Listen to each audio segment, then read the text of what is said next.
رمضان آنے والا ہے اور ہمیں اگر اس حدیث کے بارے میں نہیں پتا تو ہم بہت بڑے نقصان میں جانے والے ہیں۔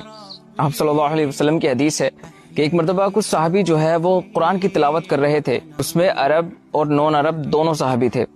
تو آپ صلی اللہ علیہ وآلہ وسلم نے ان کو اپریشیٹ کیا کہ اچھا ہے، بہت اچھا ہے کہ تلاوت ہو رہی ہے قرآن کی۔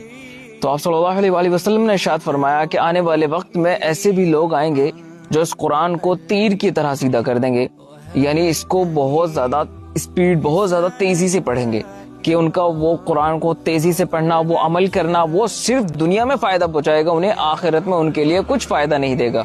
اور اگر دیکھا جائے تو ہم اسی عمل میں مشغول ہیں، وہی عمل بار بار کرتے ہیں۔ ہر رمضان کو ہم 5-6 قرآن پڑھ کے الگ رکھ دیتے ہیں، فائدہ کچھ نہیں۔ ہم نے کیا سیکھا قرآن سے؟ کچھ نہیں۔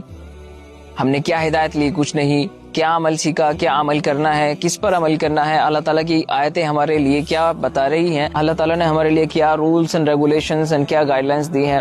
کچھ نہیں پتا۔ قرآن جو فائدہ پہنچا سکتا ہے کسی کو، وہ اس کی زندگی میں پہنچا سکتا ہے۔ اگر میں حیات ہوں، میں زندہ ہوں، میں قرآن کو پڑھ کر کے اس پر عمل کر لیتا ہوں تو میری آخرت سنور جائے گی، کیونکہ میں نے اللہ تعالیٰ کی اطاعت کی ہے۔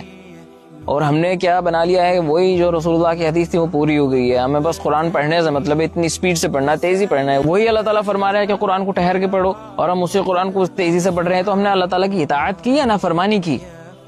سوچنے والی بات ہے یار۔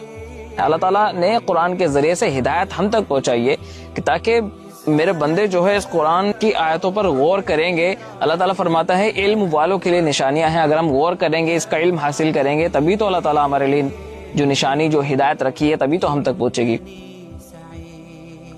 تو اس رمضان جو ہے، چاہے آپ ایک سورہ کمپلیٹ کریں، اگر آپ نے اسے سمجھ کر اس پر عمل کر لیا تو آپ کی زندگی کے جتنے بھی آپ نے تلاوتیں کی ہیں ان سے بہتر ہوگا، اور آپ کی آخرت سنور جائے گی اس سے۔ تو اس رمضان جو ہے قرآن کو سمجھ کر پڑھیں، نہیں پڑھ سکتے تو کسی عالم سے سیکھیں۔